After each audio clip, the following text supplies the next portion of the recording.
The Canadian Nuclear Safety Commission visits communities across Canada to answer questions about how it regulates the nuclear industry, protecting the health, safety, and security of Canadians and the environment.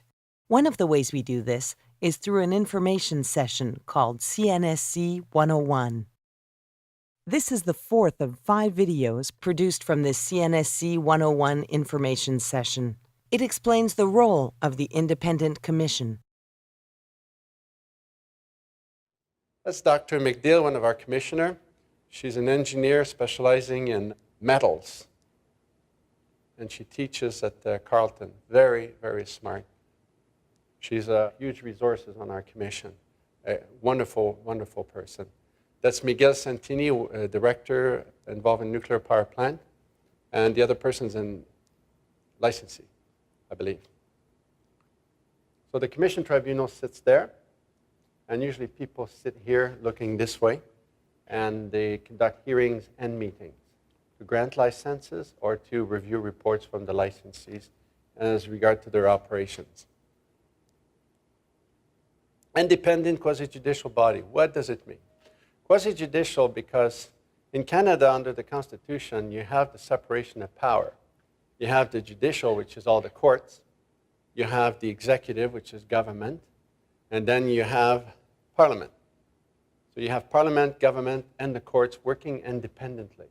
As a constitutional lawyer, I soon learned the theory of independence of those 3 functions.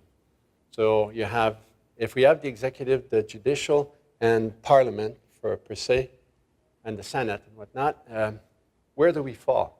The CNSC. What category are we under from a constitutional point of view? The gentleman says court. What would you say? Michelle? Executive? Anyone would say the judicial?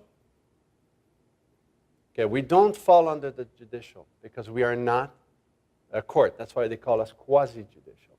We do not fall under Parliament. We do fall under the executive because we're an agency of government. We're independent from government per se, but we are interdependent with the other agency. We still have to report through the Minister of Natural Resources. My president is not an officer of Parliament, cannot appear before Parliament. Linda Keane did because she was summoned to appear before Parliament. It was only the 2nd time in history that somebody was summoned by Parliament to appear. It was significant. And our legislation, though, our mandate has been given to us by Parliament. We report through the Minister of Natural Resources. We are an agency of the Crown. And we have quasi-judicial power similar to the court. So when my president sits there during a hearing, he benefits from a quasi-judicial immunity where even if he insults or may call somebody a liar or may say somebody to tell someone that it seems like they're incompetent, he cannot get sued for defamation. If he does it outside the court, the hearing room, that's a different story. Now, if the person insulted shoots back, talking about incompetency, how about you? Then he can cite them for contempt and have the police that's usually sitting at the back take that person out and arrest him and charge him under the criminal code, which is significant power. I had to brief him about those powers, but as soon as I said that, now you're going to forget about these powers, you're never going to use them because it would be, you'd make the paper.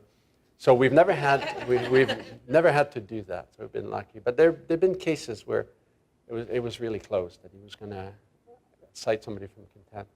And also the other power is that the commission can compel evidence, can swear people, can receive affidavits, can also issue orders.